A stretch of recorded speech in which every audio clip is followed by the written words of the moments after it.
예수 그리스도의 이름으로 기도합니다. 아멘.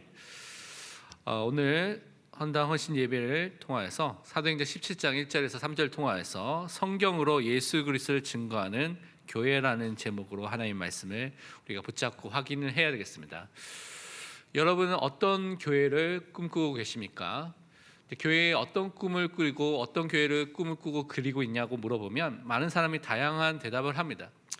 신학교에 가보면 이런 사람도 있더라고요. 내가 최고의 큰 교회를, 멋진 교회를 만들겠다라는 굉장히 큰 꿈을 갖고 있는 사람들도 있더라고요. 그래서 카리스마 있게 딱 목회를 하면서 무조건 나를 따라오고 막 그런 꿈을 꾸면서 열심히 기도하는 사람들도 있습니다. 또 어떤 사람들은 정말 사랑과 교제가 넘치는 그런 교회를 만들었으면 좋겠다. 그런 교회가 내가 꿈꾸는 교회다 라고 말하는 사람도 있습니다. 또 다른 사람들은 이 교회가 가난한 사람, 아픈 사람, 억압당하는 사람, 궁핍한 사람들 돕는 정말 공의와 공정을 행하는, 그래서 사람들에게 인정받는 교회가 됐으면 좋겠다라고 말하는 사람도 있습니다. 또 다른 사람들은 뭔가 하나님부터 오는 능력이 있고 은사가 있고 그것을 통해서 힘을 얻는, 그래서 사역을 할 수 있는 그런 교회를 만들고 그렇게 교회가 있었으면 좋겠다라고 말하는 사람도 있습니다. 물어보면 더 많은 교회의 모습들과 다양한 것들이 있겠죠. 그렇다면 여러분은, 우리는, 나는 어떤 교회를 꿈꾸고 그려야 되겠습니까? 성경에 많은 내용이 있지만 성경의 이 부분을 우리가 볼 필요가 있습니다. 에베소 1장 22절에 말씀하기를 또 만물을 그의 발 아래 복종하게 하시고 그를 만물 위에 교회의 머리로 삼으셨느니라. 성경에서 말하는 교회의 핵심은요, 가장 중요한 것은 예수 그리스도가 머리가 된, 예수 그리스도가 주인이 된 교회를 말씀하고 있습니다. 그렇다면 여러분이 꿈꿔야 되고 여러분이 바라봐야 되고 진짜 원하는, 성경에서 말하는 그 교회는요, 그리스도가 주인이 돼서, 그리스도가 머리가 돼서 그분께 순종하며 그분을 따라가며 그분을 높이는 교회가 우리가 꿈꿔야 되고요, 우리가 바라야 되고 우리가 마음에 담아야 될 교회인 것입니다. 그래서 그 은혜를 항상 누리는 것입니다. 주인 되신 예수 그리스도께 순종하는 교회가 여러분이 꿈꿔야 되는 교회인 것입니다. 그리고 예수 그리스도가 주인 된 교회가 해야 할 일이 많이 있습니다. 그럼 무엇을 해야 될까요? 예배 공동체이기 때문에 예배도 드려야 되고요, 또 그 사람들이 모여있기 때문에 양육도 해야 되고요, 또 현장에 가서 전도와 선교하는 복음을 전하는 일도 해야 되는 것입니다. 그리고 많은 사람들에게 구제하고 치유도 하고 살리고요, 또 사회봉사 건독하는 많은 일도 해야 되겠죠. 근데 이 모든 일들을 어떻게 해야 되냐, 그 시작이 오늘 읽었던 말씀 속에 나와 있습니다. 오늘 사도행전 17장 2절에 보니까 바울이 자기 관례대로 그들에게 들어가서 새 안식일에 성경을 가지고 강론했다고 말하고 있습니다. 우리가 교회의 모든 사역과 모든 일을 어떻게 해야 됩니까? 성경을 가지고 해야 됩니다. 성경이 기준되고요, 성경이 중심이 돼서 성경을 가지고 강론하면서 자세히 가르치고요, 설명하고요, 그것을 나누고요, 포럼하면서 이 일을 하는 것입니다. 그래서 뭐 해야 됩니까? 3절에 보니까 오늘 본문에 뜻을 풀어 그리스도가 해를 받고 죽은 자 가운데서 다시 살아나야 할 것을 증언하고 이르되 내가 너에게 전하는 이 예수가 곧 그리스도라 하니. 다른 것이 아니라 예수가 그리스도라는 사실을 성경을 통해서 밝히고 예배하고 설교하고 그것을 또한 가르치고요, 공부하고요, 그것을 전도하고 선교하는 그 일에 우리를 불러주셨습니다. 왜 그렇다면 우리가 성경 중심으로, 왜 우리가 그리스도 중심으로 예배해야 되고 설교해야 되고 양육해야 되고 전도해야 되고 선교를 해야 됩니까? 바로 이 성경 그 자체가 예수 그리스도에 대해서 증언하고 있는 책이기 때문에 그렇습니다. 요한복음 5장 39절에는 이렇게 말씀하고 있습니다. 너희가 성경에서 영생을 얻는 줄 생각하고 성경을 연구하거니와 이 성경이 곧 내게 예수 그리스도께 대하여 증언하는 것이니라. 이 성경이 무엇을 말하고 있습니까? 이 성경이 예수 그리스도에 대해서 증언하는 책입니다. 그래서 우리는 이 성경에서 이 모든 것들을 발견하고요, 그것을 확인하고요, 그것을 누리고 증거하고 설교하는 그 일에 우리의 방향을 맞추는 것입니다. 우리의 절대 기준은 사람의 말도 아니고요, 세상의 말도 아니고 하나님의 말씀, 성경이 우리의 절대 기준입니다. 그래서 우리는 성경 전체를 통하여서 예수 그리스도를 증거하고 선포하고 가르치는, 그것을 배우는 교회의 응답으로 우리를 인도해 주셨습니다. 그래서 우리는 이런 교회를 세워야 되는 것입니다. 이런 교회의 활동을 해야 되는 것입니다. 이 일을 할 때 하나님께서 거기에 필요한 예배당이 있으면, 교회당 건물이 있으면 하나님께 주시고요, 필요한 물리적인 또 육신적인 시스템이 있으면 하나님께서 분명히 주실 것입니다. 헌당도 그래서 그 일을 할 때 하나님께서 분명히 하실 것입니다. 그래서 우리가 먼저 하나님이 말씀하신 대로, 예수님이 말씀하신 대로, 성경대로 말씀하신 것을 우리가 인도받고 그것을 증거하는 사람으로 오늘도 서야 될 줄 믿습니다. 그럼 본론은 우리의 첫 번째 붙잡을 것이 무엇이냐? 성경이 증거하는 예수 그리스도를 증거해야 되겠습니다. 예수님이 말씀하셨던 이것은 구약 성경을 말하죠. 그러니까 구약 성경에도 이 예수가 그리스도라는 내용이 들어있기 때문에 우리는 구약 성경을 통하여서도 예수가 그리스도라는 이 복음을 증거하고 가르치고 설교하고 그것을 전도하고 선교하는 사람으로 서야 되겠습니다. 예수님께서는요, 구약 성경을 통하여서 자신이 어떠한 분인지를 증거하셨습니다. 누가복음 24장 27절에 보면 엠마오로 도망가던 두 명의 제자들을 만나서 그들에게 말씀을 가르치는 부분을 이렇게 설명하고 있습니다. 이에 모세와 모든 선지자의 글로 시작하여 모든 성경에 쓴 바 자기에 관한 것을 자세히 설명하시니라. 모세의 오경이죠, 율법서, 그리고 또한 선지자의 글, 선지서죠, 그리고 모든 성경, 시가서를 통해서 구약의 모든 성경을 통해서 예수님께서 자신에 대해서 예언한, 다른 말로 구약 성경에 있는 예수 그리스도의 예언과 모형과 예표와 그림자로 나타났던 많은 것들, 사람과 사건과 많은 일들을 통하여서, 제사제들을 통하여서 자신에 대해서 분명하게 자세히 설명하셨다고 말씀하고 있습니다. 이것이 우리가 해야 될 일입니다. 예수 그리스도를 제외하고는 우리는 성경을 바르게 해석할 수가 없습니다. 예수 그리스도의 눈으로 우리는 성경을 보고 성경을 말하고 증거하는 믿음의 사람으로 서야 될 줄 믿습니다. 요한복음 1장에 보면 예수님께서 제자들을 부르신 장면이 좀 나와 있는데, 그 중에 요한복음 1장 45절에 빌립을 부르신 이후에 빌립을 통하여 나다나엘이 불려지는 장면이 이렇게 말하고 있습니다. 빌립이 나다나엘을 찾아 이르되 모세가 율법에 기록하였고 여러 선지자가 기록한 그 일을 우리가 만났으니 요셉의 아들 나사렛 예수니라. 분명히 모세의 오경, 율법서에 기록되어 있고 선지자들이 예언했던 그 메시아 그리스도를 이 빌립이 만났다고 말하고 나다나엘에게 그 만난 메시아 그리스도 앞에 그를 인도하는 장면을 오늘 말씀하고 있습니다. 우리가 그래서 이 성경을 통해서 이 예수가 그리스도라는 사실을 확인해야 되는데, 모세의 오경에 그렇다면 나타난 예수 그리스도에 대한 부분을 짧게, 우리가 잘 알지만 다시 한번 확인해야 되겠습니다. 모세의 오경에는 너무나 많은 부분이 있지만 첫 번째 주신 복음, 원초복음, 원시복음, 원복음, 용어로는 라틴어는 프로토 에반겔리움이라 말하는 여자의 후손이 오셔서 또 우리를 구원하실 메시아로 오실 것이라는 그 예언이 있습니다. 그것이 우리가 잘 아는 창세기 3장 15절의 말씀이죠. 우리가 잘 알지만 우리 창세기 3장 15절 말씀 우리 함께 우리 고백하도록 하겠습니다. 내가 너로 여자와 원수가 되게 하고 내 후손도 여자의 후손과 원수가 되게 하리니 여자의 후손은 내 머리를 상하게 할 것이요 너는 그의 발꿈치를 상하게 할 것이니라 하시고. 아멘. 이 사단이 여자의 후손 메시아의 발꿈치를 상하게 하면서 피를 흘릴 것을 또한 예표로 또 말씀해 주셨죠. 이것은 예수 그리스도의 십자가에 대한 부분을 예언해 주시고 보여주신 것입니다. 그 십자가의 피를 통하여서 우리의 모든 죄를 용서하시는 그 그리스도의 일을 하실 것을 말씀해 주셨습니다. 그러면서 여자의 후손이 뱀의 머리를 상하게 하는 사탄의 권세를 깨뜨리실 왕으로 오셔서 그 일을 이루실 것을 또한 처음 복음부터 우리에게 말씀해 주셨습니다.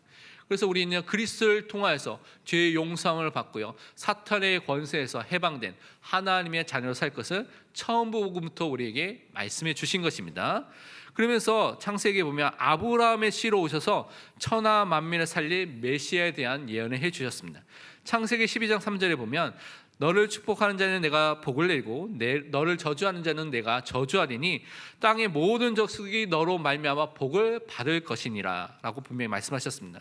창세기 22장 18절에는 또 내 씨로 말미암아 천하 만민이 복을 받으니 이는 내가 나의 말을 준행하였음이라 하였다 하니라. 여기서 씨가 집합명사이기 때문에 단수와 복수로 같이 해석할 수 있는데, 단수로 말할 때는 예수 그리스도, 우리 메시아 그리스도를 말합니다. 그분을 통하여서 천하 만민이 살아나게 되는, 천하 만민의 복을 받고 하나님께 구원을 얻게 되는 그 역사를 일으켜 주실 거라고 분명히 말씀해 주셨습니다. 그러면서 여러분 민수기 21장에 보면 광야 생활을 했던 이스라엘 백성에 대한 부분을 말합니다. 근데 그들이 어려움이 닥쳐오니까요, 불신앙, 원망하는 것입니다. 하나님은 원망하고요, 음식이 없다, 물이 없다 막 불만했고 불평을 했을 때 불뱀을 통해서 그들이 물리고요, 죽어가는 순간 하나님께서 그들을 살리기 위해서 모세가 간청했을 때 놋뱀을 만들어서 또한 그 지팡이를 들으라고 했습니다. 그런데 이 놋뱀을 만들었을 때 민수기 21장 9절에 이렇게 말씀하고 있습니다. 모세가 놋뱀을 만들어 장대 위에 다니 뱀에게 물린 자가 놋뱀을 쳐다본즉 모두 살더라. 놋뱀을 통하여서 십자가에 달리실 예수 그리스도 메시아를 예언해 주셨습니다. 그래서 십자가에 달리실 예수 그리스도를 믿는 자마다 그 사람이 어떠한지 그들이 다 살게 될 것을 미리 보여주시고 우리에게 알려주신 것입니다. 그러면서 이 메시아는 야곱의 후손으로, 유다의 지파로, 왕으로 오실 메시아라는 것을 또한 예언해 주셨죠. 많은 부분이 있지만 민수기 24장 17절은 이렇게 말씀하고 있습니다. 내가 그를 보아도 이때의 일이 아니요 내가 그를 바라보아도 가까운 일이 아니로다. 한 별이 야곱에서 나오며 한 규가, 이 규라는 것은 왕이 갖고 있는 규를 말하죠. 왕의 권세를 갖고 있는 것을 말합니다. 이스라엘에게서 일어나서 모압을 이쪽에서 저쪽까지 쳐서 무찌르고 또 셋의 자식들을 다 멸하리라. 하나님께서 야곱과 그 야곱의 후손에서 유다 지파와 다윗의 후손에서 계속해서 점진적으로 그 계시를 주셨죠. 한 규, 하나님께서 보내실 왕으로 오실 메시아 그리스도를 보내시겠다고 분명히 약속해 주셨습니다. 그래서 우리는 모세의 오경을 통해서 너무나 많은 곳에서 예언된 것을 통하여서 그리스도를 발견할 수 있고, 사건을 통하여서, 모형을 통해서, 인물을 통하여서도 그리스도를 우리는 발견할 수 있는 것입니다. 그래서 그것을 바르게 증거하는 교회로 서야 되겠습니다. 또한 선지서에도 나타난 예수 그리스도가 많이 있습니다. 그중에 너무 많지만 이사야서를 중심으로 살펴보면 대표적인 예언만 보면요, 우리가 잘 아는 이사야서 7장 14절의 말씀이 있습니다. 그러므로 주께서 친히 징조를 너에게 주실 것이라. 보라, 처녀가 잉태하여 아들을 낳으리니 그의 이름을 임마누엘이라 하리라. 동정녀 탄생으로 임마누엘로 오실 메시아에 대해서 또한 이사야는 예언한 것입니다. 하나님이 우리와 함께 하기 위해서, 그 일을 하기 위해서 하나님께서 약속하신 메시아를 보내주시겠다. 그런데 그것이 성령으로 잉태하여 기적적으로 태어난 메시아다라는 사실을 우리에게 예언하고 우리에게 알려주신 것입니다. 그런데 그 메시아는 다른 존재가 아니라 하나님 대신, 성자 하나님 대신 그분이 평강의 왕으로 우리에 오실 것이라고 또한 이사야서는 예언하고 있습니다. 이사야서 9장 6절에는 이렇게 말씀하고 있습니다. 이는 한 아기가 우리에게 낳고 한 아들을 우리에게 주신 바 되었는데 그의 어깨에는 정사를 메었고 그의 이름은 기묘자라, 모사라, 전능하신 하나님이라, 영전하신 아버지라, 평강의 왕이라 할 것임이라. 우리가 믿는 예수 그리스도가 바로 전능하신 하나님이십니다. 우리의 하나님 되신다는 것이죠. 평강의 왕으로 이 땅에 우리를 위해서 오실 것을 미리 말씀해 주신 것입니다. 그러면서 이 메시아 그리스도는요, 순환받는, 고난받는 종으로서 우리의 모든 죄를 담당하실 그 메시아로 오실 것을 말씀하고 있습니다. 이사야서 53장이 순환받는 종에 대한 예언을 막 말씀하고 있는데요, 그 중에 이사야서 53장 4절에서 6절을 보면 이렇게 그 부분을 이렇게 설명하고 있습니다. 우리 중요하니까 함께 읽도록 하겠습니다. 그는 실로 우리의 질고를 지고 우리의 슬픔을 당하게 하였거니와 우리는 늘 생각하기를 그는 징벌을 받아 하나님께 맞으며 고난을 당한다 하였노라. 그가 찔림은 우리의 허물 때문이요 그가 상함은 우리의 죄악 때문이라. 그가 징계를 받음으로 우리는 평안을 누리고 그가 채찍에 맞음으로 우리는 나음을 받았도다. 우리는 다 양 같아서 그릇 행하여 각기 제 길로 갔거늘 여호와께서는 우리 모두의 죄악을 그에게 담당시키셨도다. 아멘. 우리 구원을 위해서 모든 고난과 찔림과 상함을 징계를 받으신 분이 바로 예수님이십니다. 그 예언을 하고 있는 것이죠. 우리 모든 죄악을 담당하셔서 십자가에 죽으시고요, 우리를 위해서, 우리를 대신해서 저주가 되어서 우리 모든 저주를 다 담당하신 것입니다. 우리를 대신하여 십자가의 고난과 고통과 죽음을 통하여서 우리를 구원하신 메시아가 이사야서에서 예언이 됐죠. 그래서 여러분이 사도행전 8장에 읽어보면 에디오피아 내시가 성경을 읽고 있었습니다. 그런데 빌립 지사를 만나게 된 장면이 있죠. 근데 그때 읽었던 본문이 우리 오늘 읽지 않았지만 이사야서 53장 8절을 읽었습니다. 그러니까 그 앞에를 읽었으니까 이제 계속 8절까지도 계속 읽었겠죠. 그 부분을 보면서 이것이 무슨 의미인가 굉장히 궁금해하다가 누구를 만났습니까? 빌립 지사를 만나게 된 것이죠. 그래서 사도행전 8장 35절에 이렇게 말하고 있습니다. 빌립이 입을 열어 이 글에서, 이사야서 53장 8절, 이 글에서 시작하여 예수를 가르쳐 복음을 전하니. 그 이사야서에서 말하는 고난받는 순환받는 종이 누구냐? 바로 메시아 그리스도, 십자가에 달리시고 죽으셨다가 부활하신 그리스도라는 사실을 증거했다고 우리는 성경을 통해서 확인해 볼 수가 있습니다. 그래서 우리는 구약을 통해서 그것을 계속 증거하는 것이죠. 또한 우리는요, 복음을 증거하고 자유와 해방과 은혜를 주신 성령으로 기름 부음 받은 그 메시아 그리스도가 또 이사야에서 예언되어 있습니다. 이사야에서 61장 1절 2절에 보면 이렇게 말씀하고 있죠. 주 여호와의 영이 내게 내리셨으니 이는 여호와께서 내게 기름을 부으사 가난한 자에게 아름다운 소식을 전하게 하려 하심이라. 나를 보내사 마음이 상한 자를 고치며 포로된 자에게 자유를, 갇힌 자에게 노임을 선포하며 여호와의 은혜의 해와 우리 하나님의 보복의 날을 선포하여 모든 슬픈 자를 위로하되. 그 메시아, 하나님께서 약속하신 그리스도는요, 그냥 기름 부음 받은 감람유, 올리브로 그냥 기름 받는 사람이 아니라 성령으로 기름 부음 받은 자입니다. 하나님께서 세워서 하나님의 일을 할 사람으로 보내주시겠다고 말씀해 주신 것입니다. 그래서 그분을 만난 사람은 아름다운 소식, 복된 소식, 복음을 듣게 되고요, 그것을 통해서 마음이 상한 자가 낫게 되고요, 포로된 자, 갇힌 자가 노임과 자유와 해방을 얻게 되는 하나님의 은혜 속에 들어가는 그 축복을 주실 메시아를 보내주시겠다 약속해 주신 것입니다. 그 메시아가 누굽니까? 바로 우리가 믿고 있는 바로 예수님입니다. 그래서 우리는 성경을 통해서 그리스도이시고 메시아 되신 예수님을 항상 증거해야 될 줄 믿습니다. 그러면 우리가 어떻게 이 성경으로 예수 그리스도를 증거해야 되겠습니까? 어떻게 성경을 통해서 예수 그리스도를 말해야 되겠습니까? 먼저 우리는요, 성경의 말씀을 먼저 우리 자신에게, 우리 마음에 먼저 담고요, 그 담겨진 그 말씀을 우리 후대와 우리 만나는 모든 사람에게 가르치는 사람으로 서야 되겠습니다. 신명기 6장 6절에서 7절 보면 쉐마라는 말씀, 너는 마음과 힘과 뜻과 정성을 다해 하나님을 사랑하라는 말씀을 주신 다음에 이렇게 말씀하고 있죠.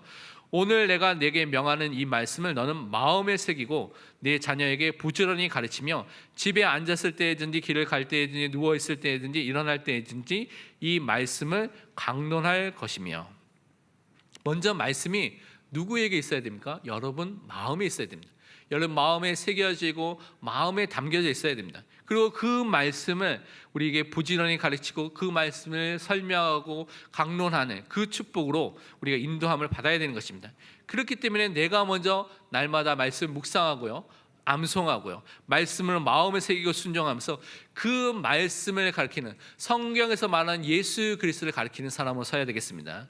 신명기 30장 14절에 말씀하기를 오직 그 말씀이 내게 매우 가까워서 내 입에 있으며 내 마음에 있은즉 내가 이를 행할 수 있느니라. 여러분의 마음에 어떤 말씀이 있습니까? 여러분 입에 어떤 말씀이 있습니까? 여러분의 삶에 어떤 말씀을 지금 신철하고 있습니까? 예수가 그리스도라는 이 말씀, 이 복음이 여러분의 마음에, 여러분의 입술에, 여러분의 삶에 있어야 될 줄 믿습니다. 그것이 증거되고 그것이 나타나는 것이 올바른 교회의 모습입니다. 이것이 회복되어야 되는 것입니다. 그러면서 우리는요, 성경을 연구하고 성경을 통해서 확인하면서 그 내용을 증거하는 사람으로 서야 되겠습니다. 사도행전 17장 11절 보면 베레아에서 있었던 사역을 이렇게 정리하고 있습니다. 베레아에 있는 사람들은 데살로니가에 있는 사람들보다 다 너그러워서 간절한 마음으로 말씀을 받고 이것이 그러한가 하여 날마다 성경을 상고함으로. 간절한 마음을 하나님 말씀 받는 그 마음이 우리에게 먼저 있어야 되겠죠. 그리고 그 받은 말씀을 여기 보니까 상고한다고 되어 있습니다. 영어로 보면 examine, 시험하고요, 그것을 확인하고요, 점검하는 것이죠. 사실인 것을 확인하고 점검하는 것입니다. 무엇을 통하여서요? 성경을 통하여서 그것을 확인하는 것입니다. 그래서 우리는 우리에게 주신 말씀을 간절한 마음으로 먼저 받으시길 바랍니다. 그리고 그 받은 말씀을 정말 성경을 통해서 다시 한번 확인하고요, 그 받은 말씀을 연구하고 깊이 생각하면서 그 받은 은혜를 우리 현장에 증거하시길 바랍니다.